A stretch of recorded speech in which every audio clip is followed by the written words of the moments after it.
Jemaat yang dikasihi Tuhan Yesus Kristus, selamat petang.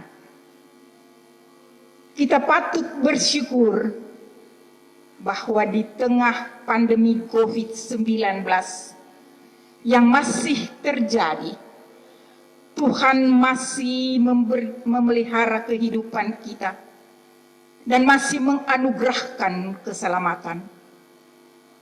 Oleh sebab itu, mari kita bersama bersyukur kepada Tuhan dalam ibadah keluarga kita hari ini. Kita memuji dan memuliakan Tuhan atas pemeliharaan dan keselamatannya yang selalu dinyatakan kepada kita. Umat Tuhan, silahkan berdiri. Mari kita menyanyi dari Kidung Jemaat 4. Bait 1 dan 4.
Mari kita berdoa.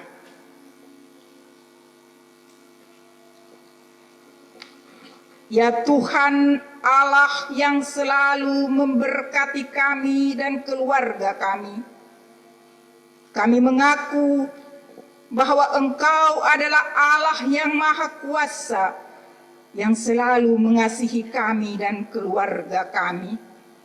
Bahkan kami menyaksikan bahwa kasih-Mu tetap Engkau nyatakan di sepanjang perjalanan kehidupan kami di tengah pandemi COVID-19 yang sampai saat ini masih terjadi di dunia. Ya Allah yang Maha Kasih, saat ini kami rindu untuk sejenak bersekutu bersama-Mu dalam ibadah keluarga ini. Kami memohon, kuduskanlah ibadah kami ini ya Tuhan, serta karuniakan Roh Kudus-Mu, sehingga kami selalu dibimbing untuk tetap hidup dalam iman kepada Yesus Kristus yang telah menyucikan kami dari dosa kami. Kami memohon, kiranya Tuhan berkenan mengampuni dosa kami dan menyucikan diri kami berdasarkan rahmat-Mu, sehingga kami terhindar dari murka penghukuman-Mu dan mengalami keselamatan dan damai sejahtera. Inilah doa umat-Mu. Dengarkanlah ya Tuhan. Di dalam nama Tuhan Yesus Kristus kami berdoa. Amin. Jemaat dipersilakan duduk, bersama-sama kita akan masuk dalam pembacaan Mazmur. Mazmur puji-pujian terambil dari Mazmur 27 ayat 1 hingga ayatnya yang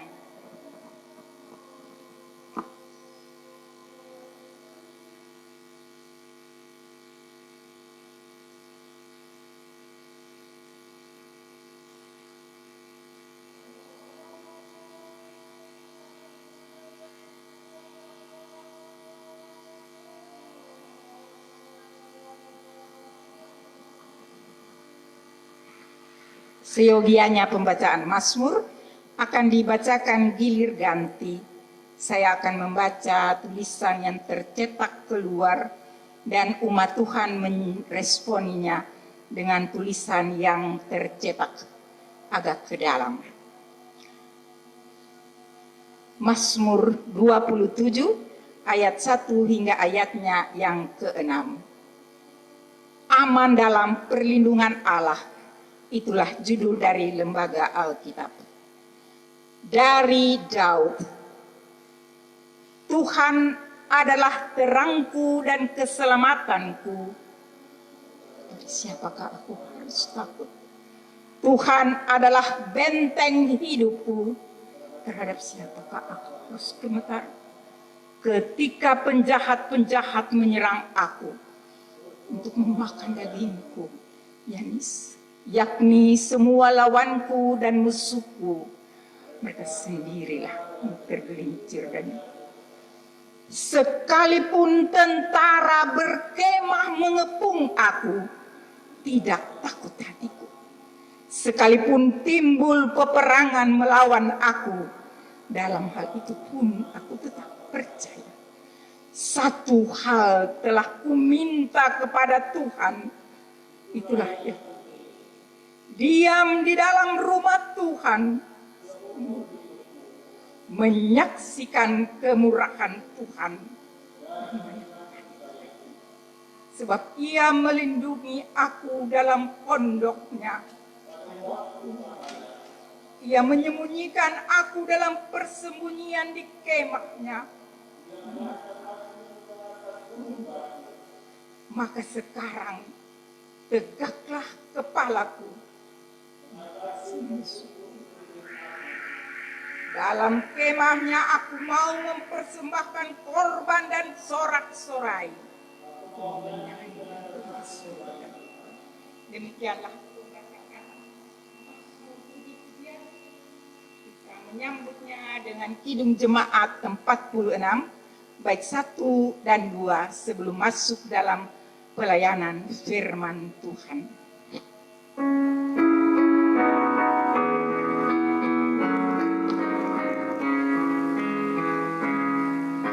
Besarkan nama Tuhan, haleluya. Kasih-Nya tak berkurang, haleluya.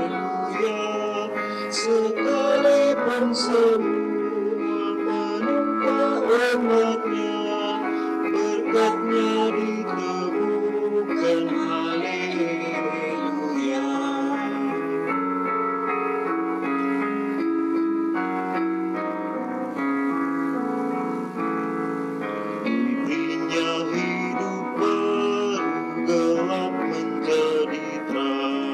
Sabdanya besertamu hingga yang kelam. Hai kamu yang selalu padanya berpegang, tak usah ragu-ragu, tuntunannya tenteram.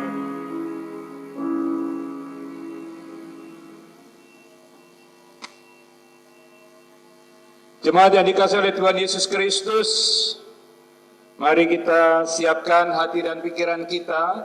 Kita masuk dalam pemberitaan firman Tuhan. Pembacaan Alkitab terambil dari 1 Petrus pasal 4 ayat 1 sampai 6. 1 Petrus pasal 4 ayat 1 sampai 6.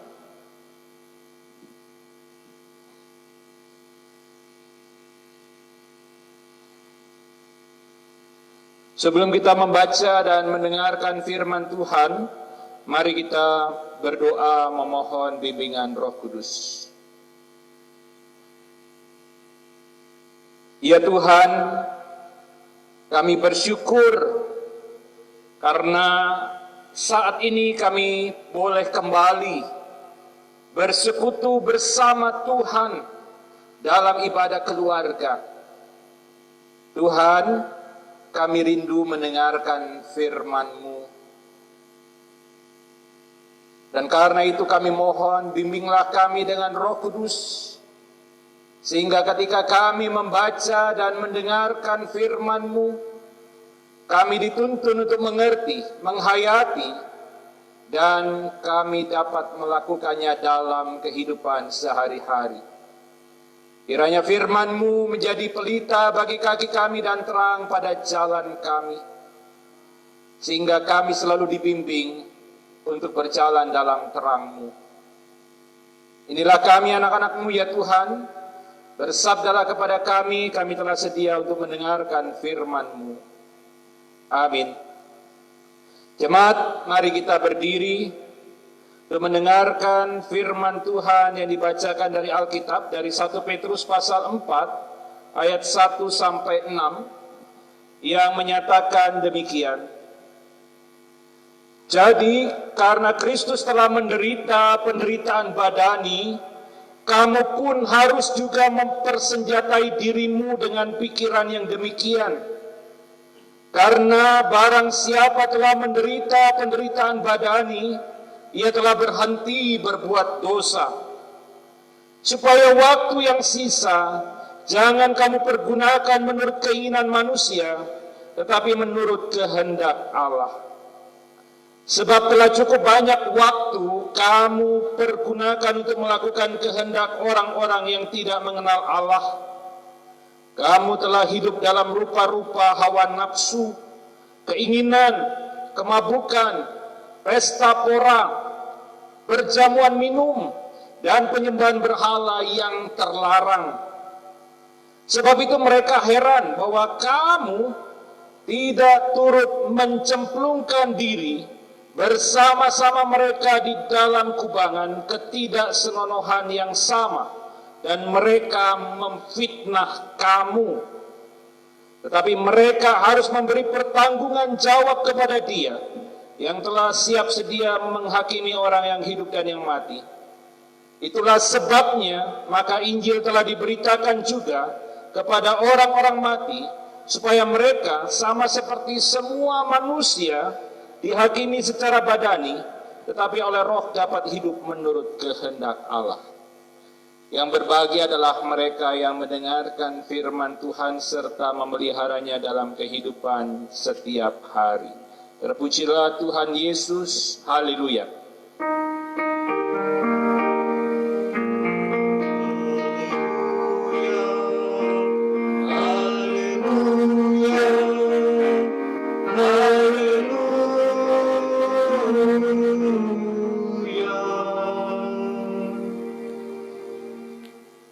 Ibu Bapa dan saudara-saudara yang dikasihi oleh Tuhan Yesus Kristus,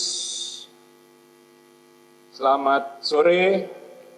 Saya berharap Ibu Bapa, Saudara berada dalam keadaan sehat dan selamat. Kita bersyukur walaupun di tengah pandemi COVID-19 kita masih diperkenankan Tuhan untuk beribadah. Ibu Bapa dan saudara-saudara yang dikasihi Tuhan, karya pekerjaan Roh Kudus tampak nyata dalam kehidupan gereja. Kalau saya mengatakan gereja bukan gedungnya, tetapi yang dimaksud gereja adalah persekutuan orang percaya. Sejak Roh Kudus dicurahkan, para rasul memberitakan Injil. Dan karena itu Injil tersebar. Tadinya Injil hanya didengar oleh orang-orang yang ada di sekitar Israel. Tetapi kemudian Injil menyebar sampai ke Syria. Dan Injil terus menyebar sampai ke Asia Kecil. Bahkan Injil kemudian terus menyebar sampai ke Eropa dan akhirnya masuk ke Asia. Nah, Ibu Bapa dan saudara-saudara yang dikasihi Tuhan, saat surat 1 Petrus ini ditulis sekitar tahun 90 Masehi, kekristenan sudah berkembang cukup pesat di beberapa wilayah yang saat itu dikuasai oleh pemerintahan Romawi. Sebagaimana tadi sudah saya katakan, kekristenan tidak hanya menyebar di daerah Syria, tapi juga menyebar ke wilayah Asia Kecil. Dalam peta modern, wilayah Asia Kecil ini sekarang berada di daerah negara Turki. Nah, beberapa daerah di wilayah Asia Kecil ini disebut oleh Rasul Petrus. Kalau kita membaca dalam 1 Petrus pasal 1, di situ disebut 1 Petrus pasal 1 ayat 1, di situ ada disebut Pontus, Galatia, Kapadokia, Asia Kecil, dan Bitinia. Ini adalah daerah-daerah kekristenan di Asia Kecil yang sekarang disebut Turki. Jadi Turki itu pernah menjadi pusat kekristenan. Dan penyebutan wilayah-wilayah di 1 Petrus pasal 1 ayat 1 itu mengindikasikan bahwa sudah ada orang-orang Kristen di wilayah Asia Kecil tersebut. Dan orang-orang Kristen tersebut sepertinya adalah orang-orang Kristen yang baru menjadi Kristen. Iman mereka belum kuat. Dulunya mereka adalah orang-orang yang menyembah kepada berhala-berhala. Dan orang-orang Kristen di wilayah Asia Kecil ini rupanya menjadi kelompok minoritas. Mereka sering dianggap sebagai pendatang. Ya, kalau kita baca 1 Petrus pasal 1 ayat 1, di situ ada kata pendatang. Dari Petrus Rasul Yesus Kristus kepada orang-orang pendatang. Ya. Kalau dikatakan pendatang dalam istilah saat itu, Bapak Ibu, adalah orang asing dalam masyarakat. Dan kalau dikatakan orang asing dalam masyarakat, berarti mereka tidak punya hak, tidak punya perlindungan apapun. Hak mereka tidak dijamin. Mereka tidak mendapat perlindungan apapun. Pendatang ini juga disebut stranger, orang asing. Ya, dan mereka tidak mendapatkan hak ataupun perlindungan apapun. Mereka ini sering dianggap sebagai kelompok masyarakat rendah, dan mereka kerap mengalami intimidasi, pengucilan. Mereka juga mengalami diskriminasi, mereka difitnah. Orang-orang Kristen di Asia Kecil juga menjadi sasaran penganiayaan. Mereka ditangkap, dijebloskan ke penjara, dan kadang dihukum mati. Dan hal-hal seperti itu dilakukan oleh masyarakat setempat. Mereka memperlakukan orang-orang Kristen di sana, di Asia Kecil itu, secara tidak adil. Dan ironisnya, pemerintah yang berkuasa pada masa itu, yaitu pemerintahan Kekaisaran Romawi, mereka sering menutup mata terhadap tindakan ketidakadilan ataupun diskriminasi yang dilakukan oleh masyarakat setempat terhadap orang Kristen di Asia Kecil. Nah, di tengah kondisi seperti itu, Rasul Petrus berusaha menguatkan iman jemaat Kristen di Asia Kecil. Dan untuk menguatkan iman itu, Rasul Petrus menulis surat 1 Petrus yang kita baca tadi sebagiannya. Tujuannya apa? Agar mereka tetap bertahan dalam iman. Walaupun mereka harus mengalami penderitaan. Rasul Petrus menulis surat ini agar mereka bertahan dalam iman di tengah penderitaan. Mari kita baca 1 Petrus pasal 4 ayat 1. Di situ Rasul Petrus mengatakan gini. Jadi karena Kristus telah menderita penderitaan badani, kamu pun harus juga mempersenjatai dirimu dengan pikiran yang demikian. Apa artinya?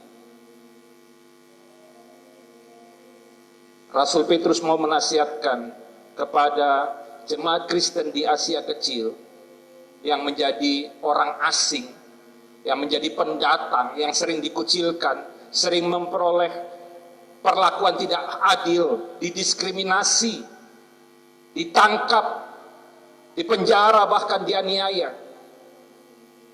Rasul Petrus mengingatkan bahwa orang-orang Kristen harus siap menjalani penderitaan badani seperti yang dialami oleh Yesus Kristus. Seakan-akan Rasul Petrus mau mengatakan, jangan kamu berpikir bahwa kamu tidak mungkin mengalami penderitaan badani seperti yang dialami Yesus Kristus. Orang-orang Kristen di Asia Kecil tetap harus berpikir tentang hal terburuk, bahwa mereka pun bisa mengalami penderitaan badani seperti yang dialami oleh Yesus Kristus. Dan yang selanjutnya, Rasul Petrus juga mengatakan demikian, karena barang siapa telah menderita penderitaan badani, ia telah berhenti berbuat dosa. Apa maksudnya ini? Apa maksudnya? Mas Aki, apa maksudnya kira-kira? Om Beri? Ibu bapak dan saudara-saudara, jangan kita lalu memahami bagian ini, kita lalu berpikir bahwa oh, kalau orang Kristen menderita berarti dia tidak lagi berdosa, dosanya hilang. Bukan itu. Yang dimaksud oleh Rasul Petrus adalah orang-orang Kristen yang mengalami penderitaan badani pada saat itu bisa dipastikan bahwa hal itu terjadi karena mereka tidak lagi mengikuti sikap dan gaya hidup masyarakat kafir pada saat itu. Orang-orang Kristen yang menderita itu, kenapa mereka menderita? Karena mereka tidak lagi mengikuti sikap dan gaya hidup masyarakat kafir. Dan oleh karena itu Rasul Petrus mengatakan bahwa mereka yang mengalami penderitaan badani berarti dia telah berhenti berbuat dosa. Karena orang Kristen yang menderita penderitaan badani itu adalah orang-orang yang sudah tidak mau lagi hidup dalam dosa, hidup dalam kekafiran. Nah, kalau ada orang Kristen yang tidak mengalami penderitaan badani, bisa jadi karena mereka masih berbuat dosa. Mereka masih melakukan hal-hal yang berbau kekafiran pada saat itu. Dan di ayatnya yang kedua, apa yang dikatakan Rasul Petrus? Supaya waktu yang sisa jangan kamu pergunakan menurut keinginan manusia, tetapi menurut kehendak Allah. Rasul Petrus menegaskan bahwa walaupun jemaat Kristen di Asia Kecil harus mengalami penderitaan badani, maka mereka harus terus jalani itu dengan setia. Waktu yang tersisa itu harus digunakan untuk mengikuti kehendak Allah dan bukan menurut keinginan orang-orang yang tidak mengenal Allah. Dengan kata lain Rasul Petrus mau mengatakan lebih baik kamu mengalami penderitaan badani seperti itu. Agar apa? Waktu yang sisa itu kamu pergunakan untuk apa? Hidup berdasarkan kehendak Allah. Jadi ada baiknya penderitaan itu dialami oleh orang Kristen. Supaya apa? Supaya orang Kristen belajar untuk hidup berdasarkan kehendak Allah. Orang-orang Kristen di Asia Kecil tidak boleh sekali-kali mengambil bagian lagi dalam sikap dan gaya hidup masyarakat kafir pada saat itu. Sikap dan gaya hidup masyarakat kafir adalah sikap dan gaya hidup yang bebas, ya. Mereka melakukan hal-hal yang tidak senonoh. Ada beberapa contoh sikap dan gaya hidup masyarakat kafir yang mempraktikkan kehidupan bebas tanpa batas, gaya sikap dan gaya hidup yang tidak senonoh. Saya ambil contoh, pada waktu itu sering ada pertunjukan-pertunjukan sandiwara, ya. Ada pementasan-pementasan drama.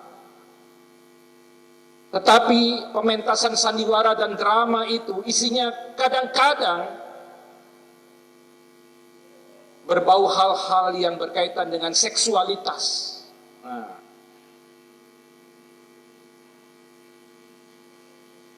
seks dibicarakan secara vulgar, dipertontonkan. Dan kemudian hal-hal yang tidak senonoh yang biasa dilakukan oleh orang-orang kafir pada masa itu, mereka suka mengadakan acara-acara perjamuan, dan di dalamnya perjamuan itu bersifat pesta, ya, pesta pora. Dan perjamuan pesta pora itu juga sering tidak lepas dari praktek-praktek seksualitas.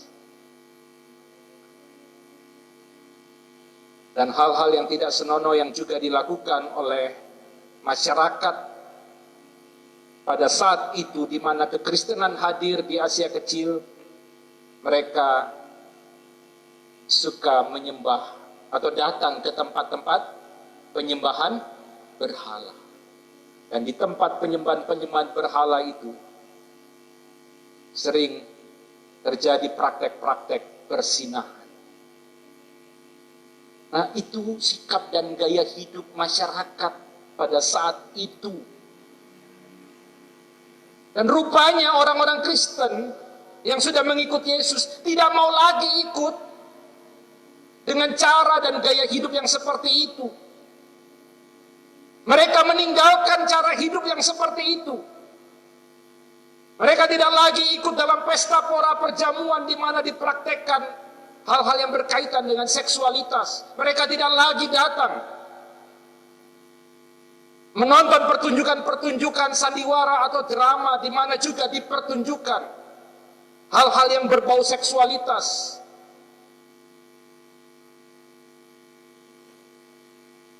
Dan karena mereka tidak mau lagi mengikuti sikap dan gaya hidup seperti itu, kalau dalam bahasa Petrus di ayatnya yang keempat itu dia pakai kata mencemplungkan diri.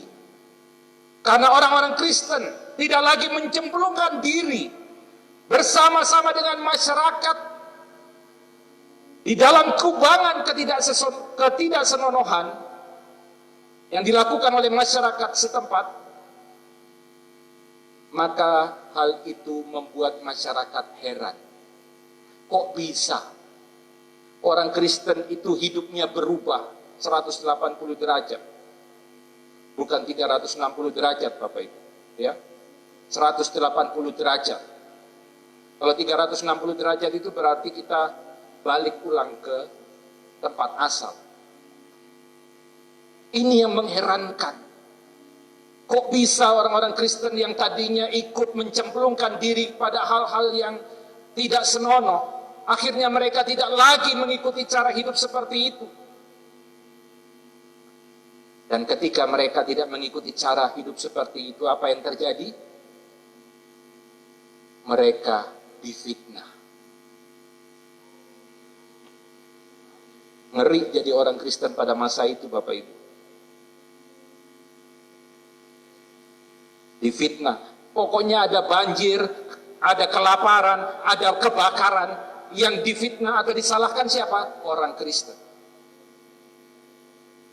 Orang Kristen dianggap sebagai sumber bencana. Kalau ada bencana, ada kebakaran ataupun bencana apapun, yang dituduh adalah orang Kristen penyebabnya. Dan karena itu mereka kemudian ditangkap, mereka dipenjara, dan ada yang dihukum mati. Kalau mereka mau meninggalkan iman percaya kepada Yesus, tidak mau mengaku Yesus sebagai Tuhan, mereka selamat. Tapi kalau mereka tetap beriman kepada Tuhan, mereka akan dihukum mati.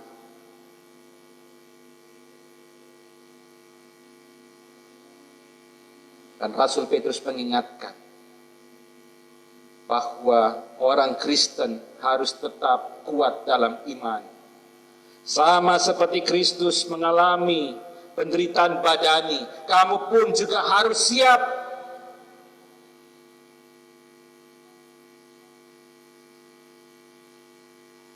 Dan dalam penderitaan badani itu, jangan sampai kamu meninggalkan Kristus. Kamu harus tetap setia kepada Yesus, mengikuti Yesus walaupun nyawa taruhannya. Dan memang banyak orang-orang Kristen yang pada masa itu karena kesetiaan dalam iman kepada Yesus, mereka dibunuh. Ada yang dibakar, ada yang digoreng, ya, ada yang dimasukkan ke dalam gelanggang dan harus bertarung melawan binatang buas. Ada yang disalib, ada yang tangannya diikat, kaki diikat dengan seekor kuda, dua ekor kuda, kuda yang satu mengarah ke utara, kuda yang satu mengarah ke selatan. Itu cara-cara hukuman yang dialami oleh orang-orang Kristen. Tetapi apakah kekristenan itu hancur? Musnah? Tidak. Kekristenan tetap berdiri sampai sekarang. Di situ kita melihat bahwa Yesus yang kita sembah bukan Tuhan kaleng-kaleng. Kalau Yesus itu bukan Tuhan, kekristenan sudah lama habis. Tidak akan banyak orang Kristen hancur. Tapi karena kita menyembah Yesus yang adalah Tuhan yang sejati, maka kekristenan itu walaupun ditindas, dia tetap bertumbuh dan berbuah. Ada istilah, semakin dibabat, semakin merambat. Dan itu karya pekerjaan siapa? Karya pekerjaan Roh Kudus. Jadi jangan kita lalu meragukan bahwa Yesus itu Tuhan, bukan sih. Nggak usah lagi. Kita sudah lihat kekristenan ini menyebar begitu luas. Padahal dulu ditindas, mau dihabisi, dihancurkan, dilenyapkan. Tapi yang terjadi justru sebaliknya. Nah, Ibu Bapak dan saudara-saudara, apa yang mau kita refleksikan dari firman Tuhan hari ini? Hal yang pertama, sekitar abad 20 muncul kelompok yang mengagungkan teologi sukses. Mungkin Bapak Ibu pernah dengar. Teologi sukses secara sederhana mengajarkan bahwa kalau Anda mengikut Yesus sungguh-sungguh, maka Anda akan hidup makmur dan sejahtera. Anda tidak akan mengalami penderitaan. Kalau dulu Anda belum ikut Yesus sungguh-sungguh, mungkin Anda hanya bisa ke kantor naik motor. Tapi ketika ikut Yesus sungguh-sungguh, maka percayalah Tuhan Yesus akan memberkatimu sehingga kalau kamu ke kantor tidak lagi naik motor tapi naik mobil. Nah, itu teologi sukses. Kalau dulu bisnis kamu atau bisnis Anda selalu gagal, kalau ikut Yesus sungguh-sungguh, usaha atau bisnismu akan sukses. Kalau dulu sebelum ikut Yesus, omset bisnis Anda cuma 1 juta sehari, maka setelah ikut Yesus omsetmu bisa naik berkali-kali lipat. Kalau Anda artis, sebelum ikut Yesus mungkin kamu hanya dapat 5 kali kontrak 5 kali ya. Tapi setelah kamu ikut Yesus, kamu akan mendapatkan kontrak mungkin lebih dari 10 kali. Kalau dulu sebelum ikut Yesus kamu sakit-sakitan, tapi setelah kamu ikut Yesus sungguh-sungguh, kamu akan diberkati, kamu akan sehat, tidak akan sakit-sakitan lagi. Itu teologi sukses. Pertanyaannya, apakah teologi yang seperti itu sesuai dengan berita Alkitab, Bapak Ibu? Kalau kita membaca surat 1 Petrus, maka kita tahu bahwa Alkitab tidak pernah mengajarkan seperti itu. Bukan hanya dalam 1 Petrus, kalau kita buka Injil-Injil, kitab-kitab Injil, Yesus pun tidak pernah mengatakan, kalau kamu ikut aku, kamu akan makmur. Kalau kamu ikut aku, kamu tidak akan sakit. Kalau kamu ikut aku, kamu tidak akan menderita. Yang Yesus katakan malah apa? Lukas 9 ayat 23, setiap orang yang mau mengikut aku, ia harus menyangkal diri dan memikul salibnya dan mengikut aku. Yesus juga bilang sama murid-muridnya dan orang banyak yang mendengar pengajarannya, serigala punya liang, burung punya sangkar, tapi anak manusia tidak punya tempat untuk meletakkan kepala. Yesus tidak pernah bilang, oh kalau kamu ikut aku nanti kamu hidup enak, banyak fasilitas. Anak manusia aja nggak punya tempat meletakkan kepala, kita mau hidup enak-enak. Ketika ada seorang pemuda kaya mau ikut Yesus, Tuhan saya sudah melakukan ini, sudah melakukan itu, apalagi yang kurang? Yesus bilang, jualah hartamu, segala milikmu, dan ikutlah aku. Dan kalau kita baca Matius 10 ayat 16, Yesus bilang apa? Lihat, aku mengutus kamu seperti domba ke tengah kawanan serigala. Hendaklah kamu cerdik seperti ular dan tulus seperti merpati. Tuhan Yesus sendiri bilang, aku mengutus kamu seperti domba ke tengah kawanan serigala.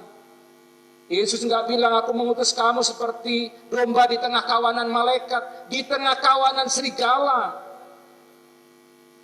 Dan di sini jelas bahwa sejak lama Yesus justru mengingatkan berbagai konsekuensi dan resiko dalam mengikutinya. Tidak gampang, tidak mudah. Kadang taruhannya nyawa. Orang-orang Kristen perdana bahkan bertaruh nyawa untuk menjadi pengikut Yesus. Dan tidak hanya orang Kristen perdana, Bapak Ibu. Kalau Bapak Ibu pernah baca beberapa waktu yang lalu, orang-orang Kristen di Mesir dijajarin di pantai, lalu dibunuh oleh kelompok ISIS. Kenapa mereka dibunuh? Karena mereka tidak mau menyangkal Yesus Kristus. Di Mesir ada orang Kristen, jangan salah. Di Palestina ada orang Kristen. Yesus bukan kayak caleg-caleg itu ya, yang janji-janji manis kalau mau pemilu, Bapak Ibu. Ayo nyoblos aku, kalau nyoblos aku nanti kamu makmur, kamu enak hidupnya. Yesus gak seperti itu. Yesus justru menunjukkan konsekuensi, resiko.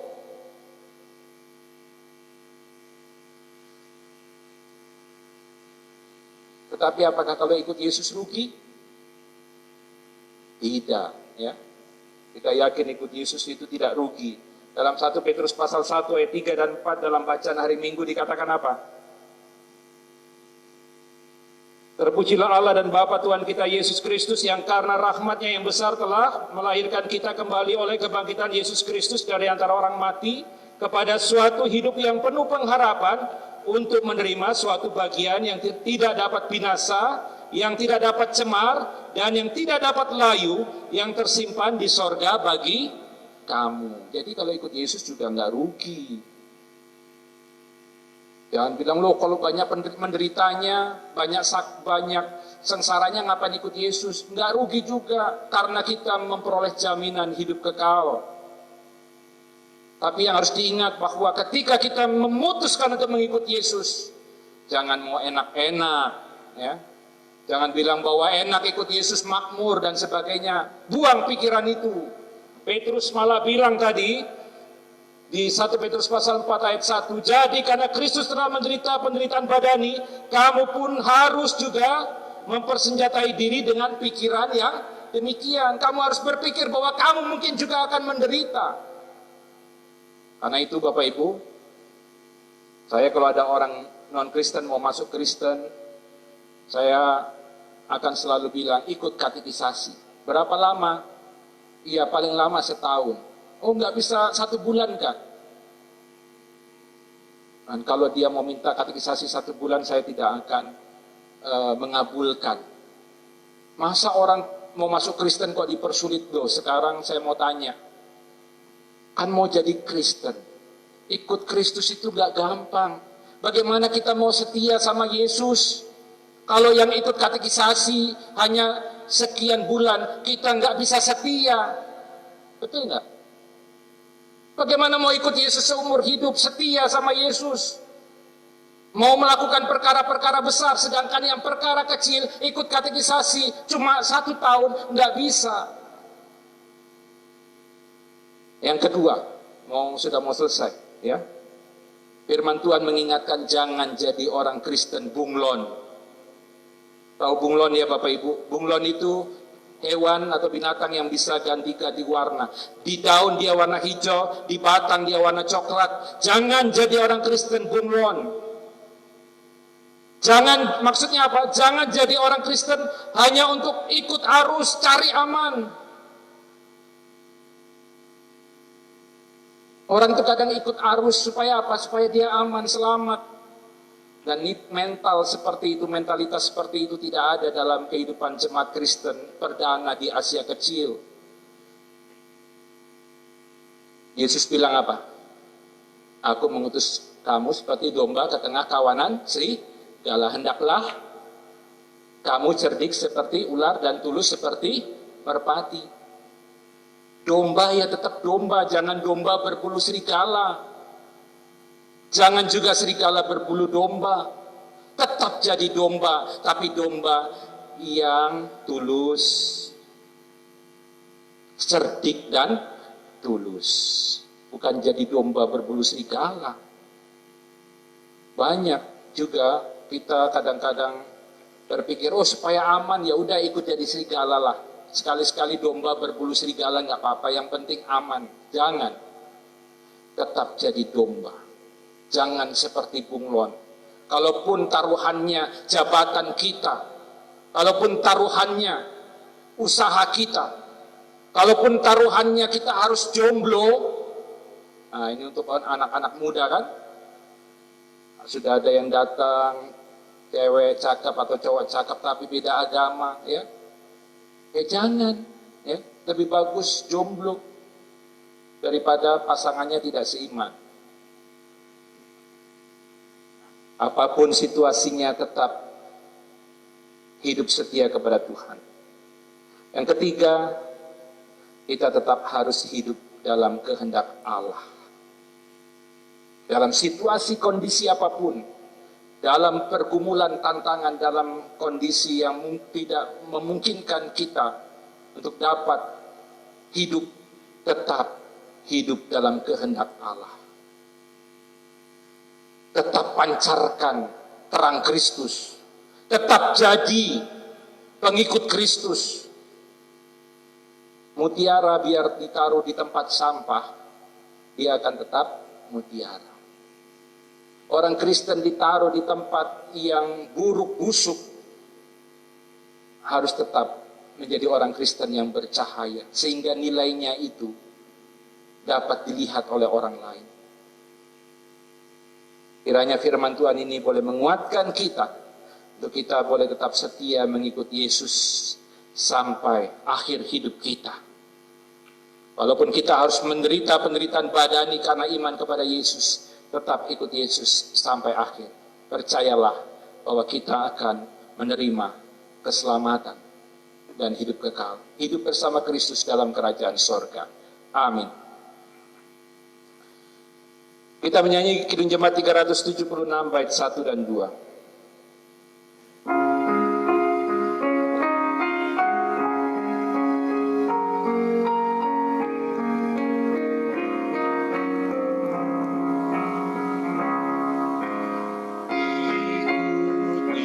Saja Tuhan, jalan damai bagiku. Aku selamat dan sentosa hanya oleh darah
Mari kita berdoa. Tuhan, terima kasih kami sudah mendengar firman-Mu. Ia mengajak kami untuk setia kepada Tuhan Yesus, walaupun kami harus mengalami penderitaan badani. Biarlah di sisa waktu hidup kami boleh hidup menurut kehendak Tuhan, dan bukan menuruti hawa nafsu kedagingan. Dan biarlah kami boleh menjadi orang-orang Kristen yang bercahaya di kegelapan malam.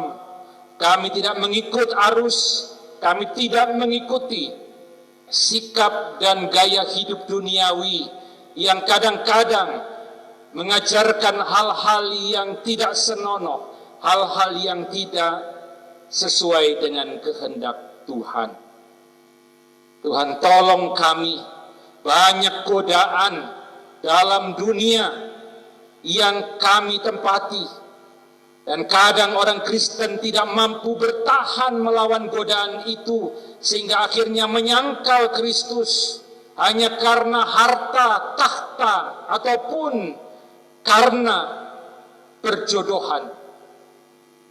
Tuhan, tolong agar kami tetap setia sampai akhir. Kalaupun mungkin nyawa harus menjadi taruhan, sebagaimana yang dialami oleh jemaat-jemaat Kristen perdana di Asia Kecil. Biarlah kami tetap setia mengikut Yesus. Kami tidak ikut arus. Kami tetap boleh menjadi domba, bukan menjadi domba yang berbulu serigala hanya untuk mencari aman. Kami bukan menjadi orang Kristen seperti bunglon. Tuhan, tolong kami. Kami berdoa Tuhan, untuk gereja Tuhan di seluruh muka bumi, Tuhan berkati, agar kiranya gereja Tuhan tetap boleh memberitakan Injil, sehingga banyak orang semakin melihat kemuliaan Tuhan di dalam Yesus Kristus. Kami berdoa untuk gereja Protestan di Indonesia bagian Barat. Tuhan berkati fungsionaris Majelis Sinode 20 GPIB, berkati unit-unit misioner. Tuhan juga memberkati akan rencana persidangan Sinode 21. Wabah COVID-19 membuat persidangan Sinode harus diundur. Kami memohon Tuhan berikan hikmat, agar ketika kami putuskan, semua yang kami putuskan sesuai dengan hikmat Tuhan. Ya Bapa, kami mau berdoa, kiranya Engkau memberkati akan jemaat-jemaat GPIB di 26 provinsi di Indonesia, 326 jemaat GPIB, dan bahkan 500 lebih pospelkes. Tuhan memberkati agar gereja GPIB tetap boleh menghadirkan damai sejahtera. GPIB yang adalah juga persekutuan umat Tuhan boleh memberitakan damai sejahtera Kristus, menghadirkan tanda-tanda kerajaan Allah di tengah masyarakat. Seperti mutiara, biarlah kiranya kami boleh menjadi bercahaya di tengah masyarakat. Tuhan, kami berdoa untuk GPIB Jemaat Betania Makassar. Tuhan berkati seluruh kegiatan persekutuan pelayanan kesaksian di jemaat ini. Ada banyak kegiatan persekutuan pelayanan kesaksian yang harus terhenti. Tuhan, biarlah kiranya warga jemaat GPIB Betania tidak berhenti menjadi saksi Kristus, melayani masyarakat sehingga Kristus dimuliakan lewat pelayanan dan kesaksian mereka dimanapun mereka berada. Tuhan, kami mau berdoa juga, kiranya Engkau memberkati seluruh pelayan-Mu yang Tuhan khususkan untuk melayani di tengah jemaat, para diaken, penatua, dan para pendeta.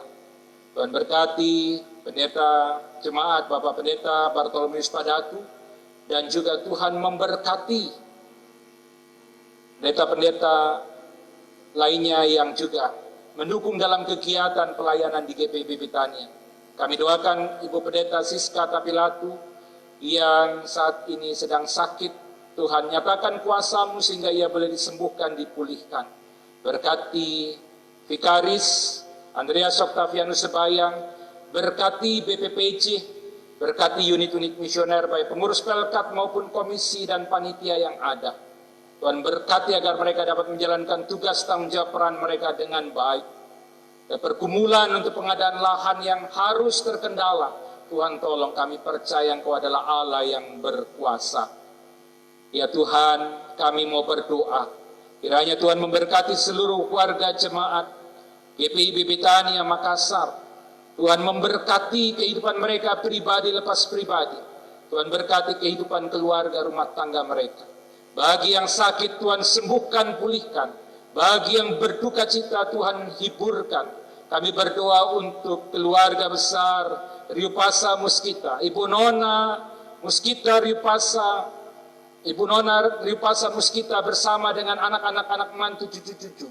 Tuhan kuatkan mereka. Kiranya damai sejahtera Tuhan boleh menjadi bagian dalam hidup mereka. Tuhan berkati para janda, duda, anak-anak yatim piatu. Mereka yang memasuki masa usia lanjut dan mungkin mereka dalam kelemahan tubuh. Tuhan tolong lawat mereka, jamah, pulihkan dan sembuhkan. Kiranya Tuhan boleh menyatakan kuasa-Mu sehingga mereka boleh pulih dan sembuh. Kami berdoa Tuhan untuk mereka yang merayakan sukacita karena mereka merayakan ulang tahun kelahiran, ulang tahun perkawinan. Tuhan sempurnakan sukacita yang mereka alami. Kami mau berdoa ya Tuhan untuk warga jemaat-Mu yang kehilangan pekerjaan, di PHK, dirumahkan. Tuhan tolong agar kiranya mereka tetap semangat, mereka tidak putus asa, mereka tetap melihat bahwa Tuhan akan selalu memelihara dan tidak akan meninggalkan mereka dan menyiapkan berkat-berkat melimpah dalam hidup mereka. Tuhan, kami mau berdoa, menyerahkan akan seluruh warga jemaat-Mu yang juga mengambil bagian dalam pelayanan, pegawai kantor, kostor, dan juga tim multimedia dan IT, GPI Betania. Tuhan berkati organis, pemandu lagu. Tuhan memberkati pelayanan mereka semua, khususnya mereka yang bertugas pada malam hari ini. Ibu Pasanea dan juga Saudara William, Ibu Treksi, dan Bapak Berry serta Bapak Agi. Berkati pelayanan mereka semua di hari ini. Ya Tuhan, kami mau berdoa bagi bangsa dan negara kami Indonesia. Tuhan, pulihkan negara dan bangsa kami, bebaskan dari COVID-19, selamatkan dari krisis ekonomi. Berikan hikmat bagi para pemimpin bangsa di tingkat pusat sampai ke daerah-daerah. Kiranya mereka boleh bersinergi mencari jalan keluar yang terbaik untuk mengatasi COVID-19 dan menyelamatkan Indonesia dari krisis ekonomi. Kami juga mau berdoa kiranya Tuhan memberkati akan para peneliti dan ilmuwan. Kiranya mereka dapat segera menemukan vaksin atau obat yang dapat menyembuhkan COVID-19.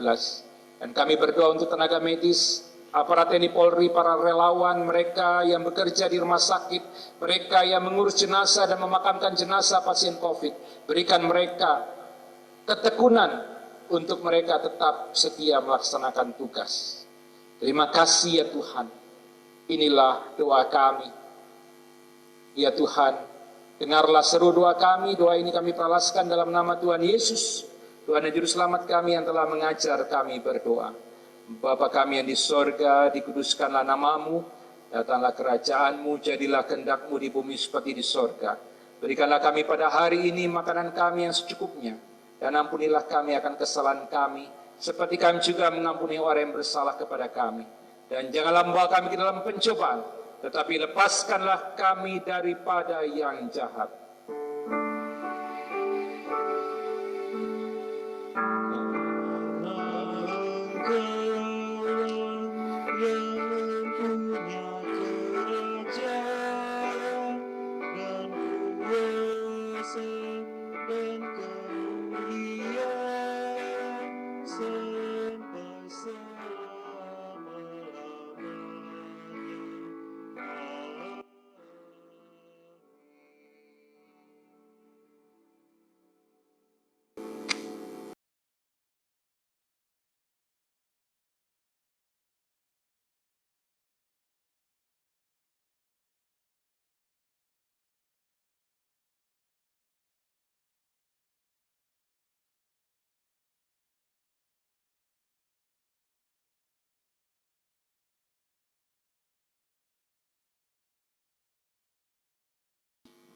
Umat Tuhan, saatnya kita untuk memberikan persembahan syukur.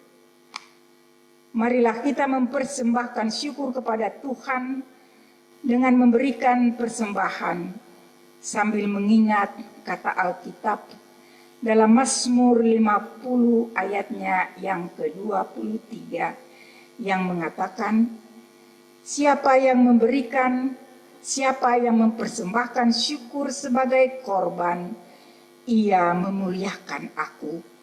Siapa yang jujur jalannya, keselamatan yang dari Allah akan kuperlihatkan kepadanya. Sambil puji diedarkan, bersama-sama kita kidungkan Kidung Jemaat 292 bait 1 dan 2.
Saya menjemput umat berdiri untuk menyerahkan persembahan ini kepada Tuhan dalam doa syukur. Mari berdoa. Ya Tuhan, kami bersyukur atas segala berkat-Mu yang selalu tercurah dalam kehidupan kami. Di saat ini, kami telah memberikan persembahan syukur. Kuduskan dan berkatilah persembahan yang kami berikan kepadamu ini, agar kiranya dengan hikmat-Mu, majelis jemaat dimampukan untuk mengelolanya bagi pelayanan kasih kepada sesama manusia, dan bahkan menjadi berkat bagi semua makhluk hidup dan alam ciptaan Tuhan. Kiranya Tuhan menolong kami juga agar kami dimampukan untuk mempersembahkan tubuh kami sebagai persembahan yang hidup dan yang berkenan kepadamu. Dalam nama Tuhan Yesus Kristus, sumber hidup dan berkat, kami berdoa. Amin. Jemaat tetap berdiri.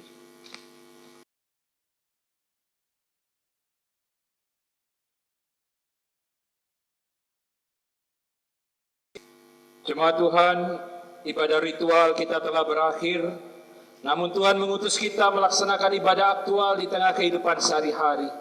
Kembalilah dalam kehidupan sehari-hari, setialah kepada Tuhan, walaupun nyawa taruhannya. Ingatlah Tuhan menyertai kita sampai akhir zaman.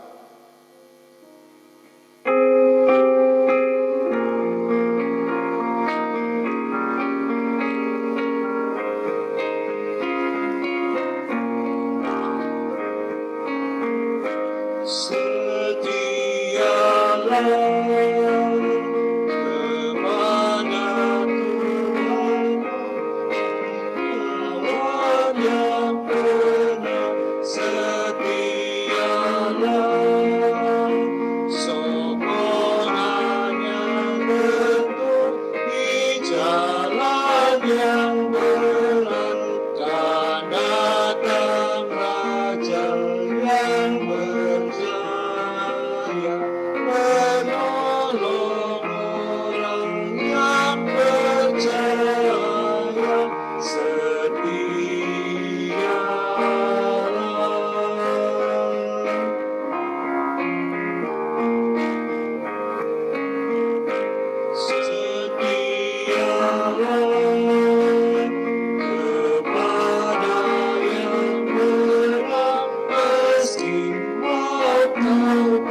Jemaat Tuhan, arahkanlah hati dan pikiran kepada Tuhan dan terimalah berkat Tuhan.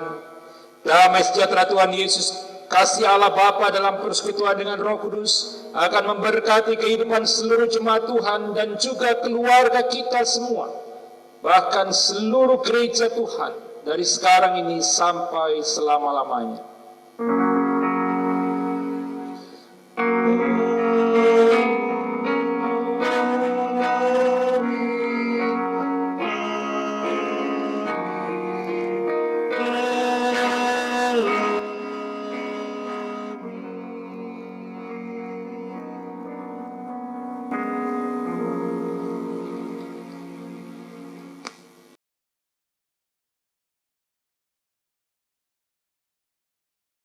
Umat Tuhan, demikianlah ibadah kami pada hari ini. Kiranya firman Tuhan yang sudah disampaikan boleh menjadi pegangan kekuatan dalam kehidupan umat Tuhan semua. Ucapan terima kasih kami pada petang hari ini kami tujukan kepada pelayan firman Bapak Pendeta Yuniar Jauhari yang sudah boleh memberikan penguatan iman bagi umat Tuhan di tengah-tengah kondisi pandemi COVID-19 ini, agar kami tetap hidup dalam pengharapan dan tetap setia kepada panggilan. Juga terima kasih kami kepada tim multimedia dan Kantoria serta organis serta semua yang sudah boleh mendukung dan mempersiapkan segala sesuatu untuk berlangsungnya ibadah keluarga jemaat Betania saat ini. Kiranya Tuhan memberkati. Kasih Tuhan Yesus akan senantiasa memperjumpakan kami dalam pelayanan-pelayanan ke depan. Selamat malam, Tuhan memberkati.